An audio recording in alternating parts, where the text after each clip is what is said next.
வாஸ்து அற்புதங்கள் சேனல் நேயர்கள் அனைவருக்கும் வணக்கம். நான் தான் உங்க ஆஸ்டர் பரக்கண்ண பேசுறேன். இன்னைக்கு நம்ம பார்க்கக்கூடிய தலைப்பு டெட் அண்ட் ப்ராப்பர்ட்டி. தமிழ்ல முட்டு சந்து மனை என்பது சொல்லுவாங்க. நிறைய பேர் வீடு கட்டுறதுக்காக இந்த இடம் என்பது தேர்வு செய்யும் போது இது சம்மந்தப்பட்ட கேள்விகளை பேஸ் பண்ணி நிறைய பேர் கேட்க வருவாங்க, கன்சல்டேஷன் எடுக்க வருவாங்க.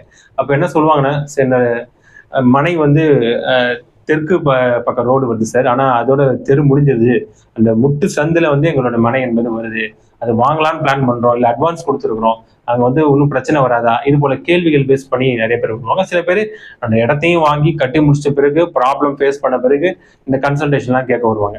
நம்ம என்ன சொல்ல வரோன்னா, நம்ம போடக்கூடிய ஒவ்வொரு பதிவும் அனுபவம் சார்ந்த பதிவுகள் தான். பல இடங்களுக்கு நான் வாஸ்து பார்த்து கொடுத்துருக்கிறேன். இந்த ஒரு தெருக்குத்து, குறிப்பாக இந்த முட்டு சந்து மனை சார்ந்த விஷயம்லாம் ரொம்ப கவனமா நம்ம கையாள வேண்டியது இருக்கும்.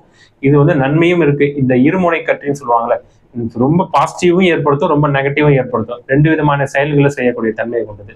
இந்த முட்டு சந்து மனைனா ஃபர்ஸ்ட் என்னன்றதை நம்ம தெரிஞ்சுக்கணும். அதுக்கப்புறம் இது எல்லா முட்டு சந்து மனையும் கெட்டதா, இல்ல சில நன்மையும் தருமா இல்லையான்றத இப்ப நான் போர்டில் எக்ஸ்பிளைன் பண்ண போறேன். இந்த முட்டு சந்து மனைனா என்னன்றதை ஃபர்ஸ்ட் நீங்க தெரிஞ்சுக்கங்க. இப்ப இந்த இடத்துல ஒரு மனை இருக்கு. இங்க நேரா ஒரு ரோடு போகுது, ரோடு. இந்த கார்னர்லயும் ஒரு மனை இருக்கு. டைரக்டா நிறைய மனை இருந்துன்னே இருக்கு. தெரு முட்டக்கூடிய இடத்தில் இருக்கக்கூடிய மனைகள் முட்டு சந்து மனைகள், டெட் அண்ட் ப்ராப்பர்ட்டின்னு சொல்லுவாங்க. அது இதுவாகவும் எடுத்துக்கலாம், இதுவாகவும் எடுத்துக்கலாம், இதுவாகவும் எடுத்துக்கலாம். இந்த தெரு முட்டக்கூடிய இடங்கள்ல இந்த 3 ப்ராப்பர்ட்டி எடுக்கு. சில பேர் இந்த பகுதி மட்டும் நினைச்சுப்பாங்க. பொதுவாகவே இந்த முட்டு சந்து மனைகள்ல பிரச்சனையும் இருக்கு, நல்லதும் இருக்கு. இந்த 2 விதமா நம்ம எடுத்துக்கணும். ஒரு தெரு முட்டக்கூடிய அந்த தெரு, அந்த மனையோடைய தெற்கு பகுதியில மேற்கு பகுதியில முட்டும் பட்சத்துல அதிகமான பாதிப்புகள் இருக்கிறத நான் நடைமுறையில் எக்ஸ்பீரியன்ஸ் பார்த்துட்டு இருக்கிறேன். குறிப்பாக சொல்லணும்னா, இப்ப இந்த இடத்துல ஒரு மனை இருக்குன்னு வச்சுங்க. இது வடக்கு, தெற்கு, கிழக்கு, மேற்குன்னு இருக்கு. தெரு இந்த இடத்துல முட்டுதுன்னு வச்சுங்க. இந்த மனையை இந்த பகுதியில முட்டுதுன்னா இது பெரிய அளவுக்கு தவிர்க்கிறது பெஸ்ட். இல்ல வெஸ்ட் பக்கம் இதுல இருந்து ஒரு தெரு இந்த வீட்டை இந்த மனையை கொடுத்ததுன்னா இந்த மனையை வாங்காம தவிர்க்கிறது பெஸ்ட். ஓகேங்களா? அப்ப இந்த 2 டைப்லயும் பாத்தீங்கன்னா கொஞ்சம் தவிர்த்திடலாம்.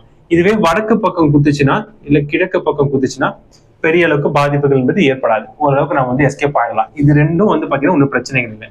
ஏன்னா தெற்கு மேற்கு பொதுவாகவே நெகட்டிவிட்டி, தீய ஆற்றல்கள் வரக்கூடிய பகுதியாக சொல்லப்படக்கூடிய விஷயமா இருக்கிறதுனால இந்த 2 பகுதியில் வர இந்த மனையில தெற்கு பக்கமும் மேற்கு பக்கமும் வரக்கூடிய தெரு அந்த மனையை குத்தி அந்த முட்டு சந்த மனையாக அந்த மனை ஆகும் பட்சத்துல அது தவிர்த்திடலாம்.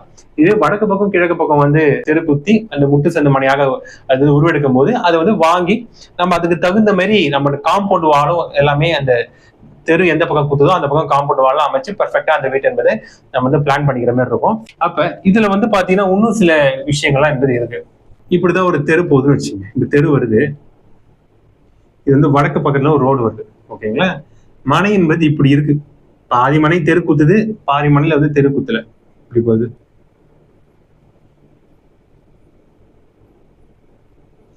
இப்ப இங்க பாத்தீங்கன்னா இந்த மனைக்கு இது பாத்தீங்கன்னா நீச்ச பகுதி. இந்த சென்டர் பாயிண்ட்ல இருந்து இது ஃபுல்லாவே நீச்ச பகுதி தானே.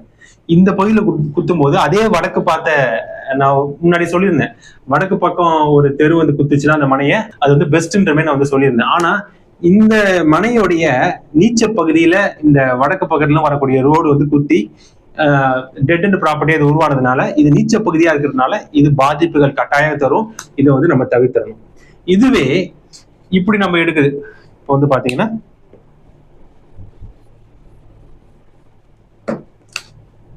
ப்ராப்பர்ட்டி இப்படி இருக்கு. தெரு இங்க குத்துது, இங்க வீடு, இங்க ஒரு ப்ராப்பர்ட்டிஸ்லாம் வருது, இங்க ப்ராப்பர்ட்டிலாம் வருது. இது இந்த மனையோடைய உச்சப்பகுதி. இங்க தெருக்குத்தல் என்பது ஏற்பட்டு அந்த டெட் அண்ட் ப்ராப்பர்ட்டியா உருவெடுத்துச்சுன்னா இது நல்ல அமைப்பு. இங்க தாராளமா கட்டிக்கலாம். ஓகேங்களா? இது நம்ம பார்த்து நம்ம இருக்கும். இது போல நிறைய விதமான எக்ஸப்ஷன் ரூல்லாம் இருக்கு. பொதுவாகவே நம்ம முட்டு சந்துனா கெட்டதுன்ற மாதிரி நம்ம தாட்டுக்கு போயிடக்கூடாது. இன்னும் சில விஷயங்கள்லாம் இருக்கு, அதையும் நம்ம பார்த்துடலாம். இல்ல இப்போ ஒரு மனை இருக்குதுன்னா இங்க ரோடு,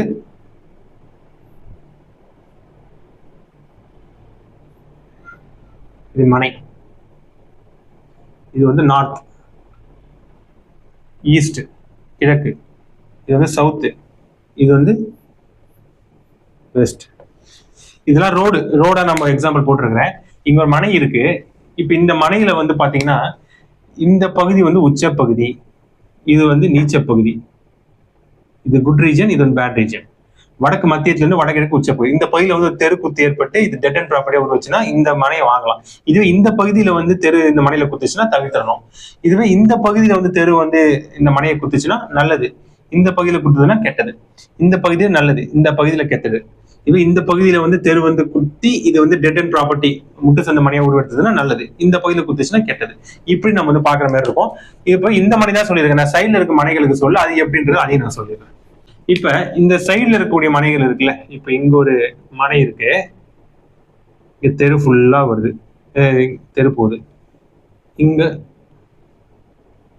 இங்கேயும் மனை இருக்கு. இப்ப நான் இதை பத்தி நான் சொல்லலை, ஓகேங்களா? இப்ப இது வந்து வடக்கு, இது தெற்கு, இது வந்து கிழக்கு, இது வந்து மேற்கு. இப்ப இந்த ரெண்டு மனைகளையும் நான் வந்து என்னன்றதை நான் வந்து சொல்ல போறேன். இப்ப இதை நம்ம ரெண்டா பிரிச்சுங்க.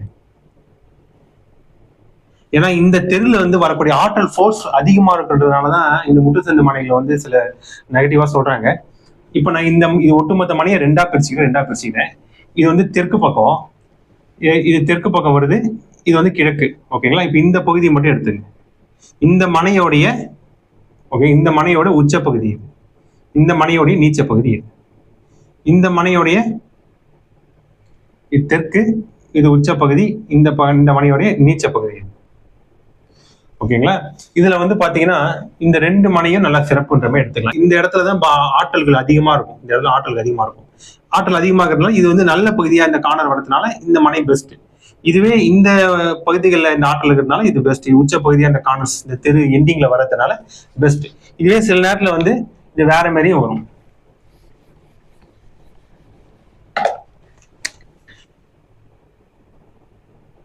இப்படி இருக்கு ப்ராப்பர்ட்டி இருக்கு, தெரு வந்து இப்படி வருது, நீட்டா வருது. சரி, இப்படி தெரு வருது. சரி, இது என்னன்றதை பார்க்கலாம். ஈஸ்ட் பக்கத்துல தெரு வருது. இது இந்த ப்ராப்பர்ட்டி ரெண்டா நம்ம பிரிச்சுக்கணும். இந்த இடத்துல தான் ஆற்றல்கள் அதிகமாக இருக்கும். இப்ப இது கிழக்கு பக்கத்துல இருந்து வருதா, கிழக்கு பக்கத்துல வருது. இந்த இடத்துல இருக்கக்கூடிய மனைக்கு இந்த கிழக்கு பக்கத்துல இருந்து வரக்கூடிய ரோடு தெற்கு ரோடுன்றது கணக்கு வரும். இங்க இருக்கக்கூடிய மனைக்கு இந்த கிழக்கு பக்கம் வரக்கூடிய ரோடு இந்த மனைக்கு வடக்கு ரோடுன்றமே நம்ம கணக்கு வரும். இப்ப நம்ம இந்த மனையை மட்டும் கணக்கு பண்ணிக்கலாம். இதை நான் ரெண்டா பிரிச்சிங்கன்னு சொல்லியிருந்தேன். ஏன்னா இந்த பகுதிகளில் தான் வந்து வைப்ரேஷன் அதிகமா இருக்கும். இந்த பகுதியில தான் வைப்ரேஷன் அதிகமா இருக்கும், ஓகேங்களா? இப்ப இந்த மனையை வந்து ரெண்டா பிரிச்சுக்கிட்டு இந்த மனைக்கு இந்த ரோடு தெற்கு ரோடுன்றதுனால இந்த பகுதி ரெண்டா பிரிச்சு இந்த முதல் பகுதி உச்ச பகுதி, இது நீச்ச பகுதி. இதே போல இந்த மனைக்கு இது வடக்கு ரோடுன்றதுனால இந்த ஃபர்ஸ்ட் ஆஃப் சென்டர் பாயிண்ட்ல இருந்து வடகிழக்கு வரைக்கும் இருக்கக்கூடிய ஃபர்ஸ்ட் ஆஃப் உச்ச பகுதி, சென்டர் பாயிண்ட்ல இருந்து வடக்கு மத்தியத்துல இருந்து வடமேற்கு மூலை வரைக்கும் இருக்கக்கூடிய பகுதி நீச்ச பகுதி. அப்ப இந்த ரெண்டு மனைகளுக்கும் நீச்ச பகுதிகளில் இந்த தெரு வந்து அதிகமான பாதிப்புகள் இருக்கிறதுனால இந்த ரெண்டு மனையை வந்து வாங்காம விட்டுடும். இது போல வந்து நிறைய விதமான விஷயங்கள் இருந்தது இருக்கு. முட்டுச்சந்து மனைனா கெட்டதுன்னு போய் தாட்டுக்கு போயிடக்கூடாது. இதெல்லாம் டீட்டெயிலா பார்த்துட்டு அனலைஸ் பண்ணி வாங்கணும். கெட்ட அமைப்புல இருந்துச்சு வாங்கிட்டோம்னா ஒன்றும் பிரச்சனை இல்லை. அதுக்கு தகுந்த மாதிரி நம்ம வந்து பிளான் அமைச்சிக்கணும். நம்ம வந்து பிளான் கன்சல்டேஷன் போடணும்னு சொல்லி தேவைப்படக்கூடியவங்க நான் தொடர்பு கொண்டு பேசுங்க. இன்னும் வாஸ்து வந்து நான் ஆன்லைனும் பார்த்துட்டு இருக்கேன். ஒவ்வொரு இடங்களுக்கும் நேரடியாக நம்ம வந்து தேர்வோம். தமிழ்நாடு மட்டும் இல்லை, அதர் ஸ்டேட் அப்புறம் எல்லா இடத்துக்கும் வந்து வாஸ்து பார்த்து கொடுத்துருக்குறோம். ஆன்லைன்லேயும் பார்க்குறோம். தொடர்பு கொண்டு பேசுங்க. ஜாதகம் பார்க்கறாலும் இன்ஃபார்ம் பண்ணுங்க. நம்ம இன்னும் நியூமராலஜி கன்சல்டேஷன் கொடுத்துட்டு இருக்கோம். பிசினஸ் நியூமராலஜி, குழந்தைக்கு பேரு, எதுவாக இருந்தாலும் தொடர்பு கொண்டு பேசலாம். என்னோட கான்டாக்ட் வாட்ஸ்அப் நம்பர் சேனலை டிஸ்கிரிப்ஷன் கொடுத்துருக்காங்க. மேலும் பல நல்ல தகவலுடன் உங்களை அடுத்த பதிவில் சந்திக்கும் முறை உங்களிடம் இந்த விடைபெறுவது உங்களின் ஆஸ்திரபாதத்துக்கான நன்றி, வணக்கம்.